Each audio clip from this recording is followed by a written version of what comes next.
Why school districts matter for military families, even if they don't have kids. My name's Evan Kaufman, your VA loan educator, here to help talk through the importance that school districts can have on home values.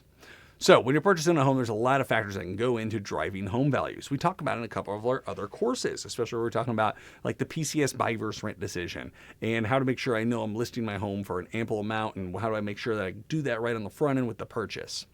Things that can make, such as the population growth in the city that you're dealing with, the employers in the city that you have, the location of the property can make a huge difference, right? We always say location, location, location.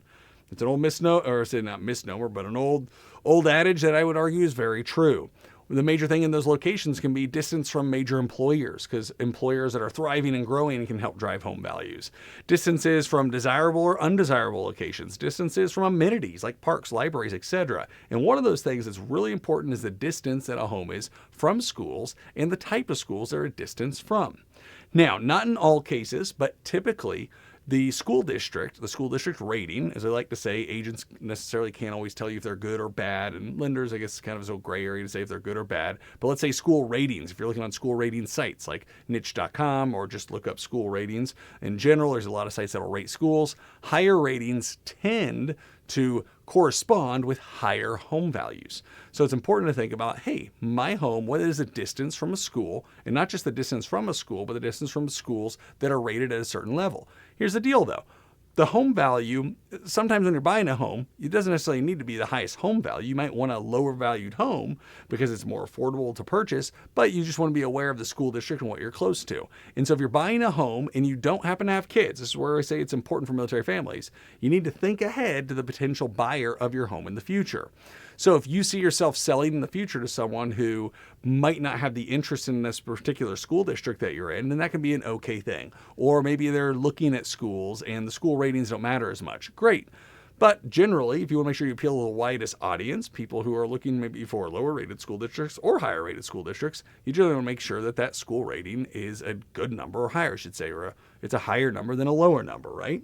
The deal is school district ratings can definitely drive value, and it's important to think about that. So even if you don't happen to have kids right now, if you see yourself in the future selling to families that might really value those school ratings, it could be important to purchase a home that's in a different rated school district than what you might be looking at in other locations. At the same time, though, and I personally noticed from the homes that I bought before we had our children, sometimes that doesn't matter, and that's an okay thing. Home values can still go up. School districts can increase their ratings. I have seen that done, and there could be a dramatic flip of event. So sometimes folks will even speculate, hey, this school district's changing. I'm going to purchase a home knowing that a major driver in home value is school district ratings, and I'm seeing that these ratings are improving. But that's a gamble, I would say, a little bit, but we've seen that happen before. So just know that if you don't have kids, school district ratings can make a big difference. Now, one little asterisk I'll put on that, right? If you're listening, it's like, it's not always the case.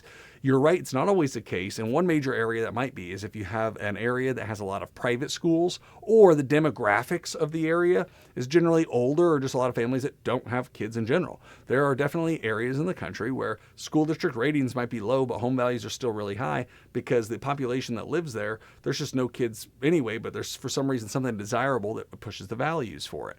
It could also be that that area, the public school ratings might be relatively lower on a rating scale, but there might be higher rated private schools or different types of schools that are within that area. Big homeschool communities might see the same kind of thing in certain areas. So it could all be a little bit different, but overall, the rating of a school can typically correlate very much so with the value of a home. And you just want to think about that in your home buying process. So military families, you're PCSing, or you're working with military families that are PCSing and they don't have the children, just remember, keep in mind those school districts are very important as we go into the new school year here. And holy cow, it's already August, so school is starting soon. Hope this was worthwhile for you. Again, my name is Evan Kaufman, your VA loan educator. Take care.